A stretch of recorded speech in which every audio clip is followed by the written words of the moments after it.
So we're going to have more censorship coming.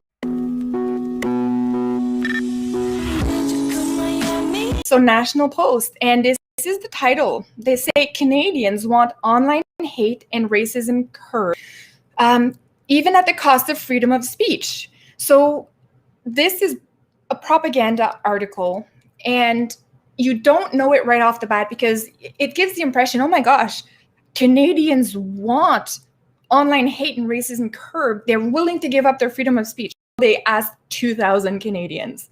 And I think that's just the most ridiculous thing to take a 2,000, and was it all the people in Toronto? Like, we don't know where these 2,000 people are. Who are they? But to say 2,000 people represent the majority of Canadians, just absolutely ridiculous. Now, in this article, they also claim that it has been an independent study, nothing to do with the government. It's a bunch of BS. But anyways, Canadians, yeah, we don't want this. I don't want this. I'm sure many of you don't want this. But yes, so let's check it out just a little bit here. Most Canadians want the government and social media companies to do more to curtail hateful and racist behavior online, even if it diminishes freedom of speech and privacy. So they're trying to pull the wool over our eyes, trying to give the impression that we want this. Okay, yeah, Twitter, I want you to be responsible for this. I want the Canadian government to go in and ban people and start to put them in jail if they say something we don't like.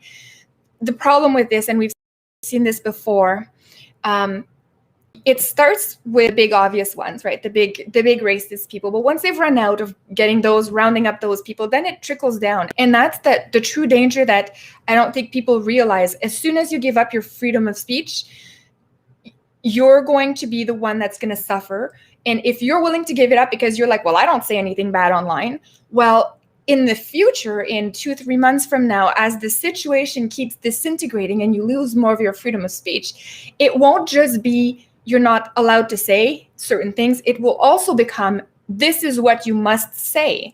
And I'll give you an example of this. And this is from this book that we've been reading on the stream. The German Jew who's narrating all of this, he starts talking about how initially it was only the Nazis that were doing the Nazi salute. But then it became, a bit more people relate around the government. And then as Hitler gained more and more power, it became the population. And then it became, you're mandated to do the Nazi salute in all universities and all government offices.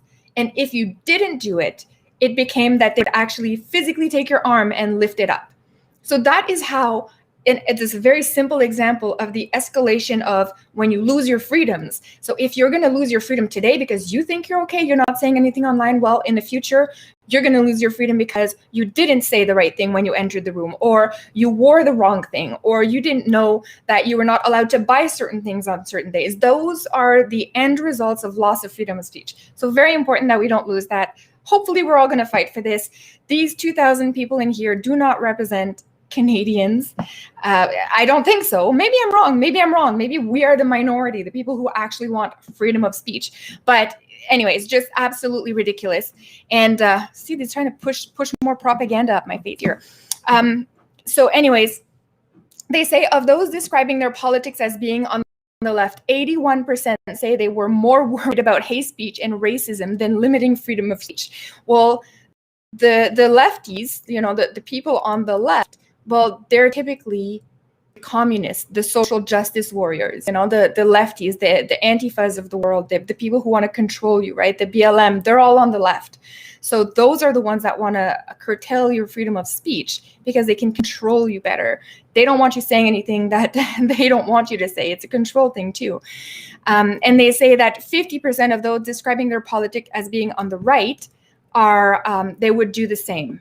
So this is people who have very limited understanding of history, and I'm not faulting people for not understanding history, but even without understanding history, you should know, do not give up your freedom of speech. It is literally what made our country better than a lot of other countries out there who do not have freedom of speech. It's why we're richer. It's why we have a better culture. It's why we're, as Canadians, much better off in a cold country than a lot of other people in the world who have given up their freedom of speech. And traded it in for security. And by the way, security is only temporary because eventually you lose both. You lose your security and you've lost your freedom of speech. So it's just a matter of time. So never give up your freedom of speech.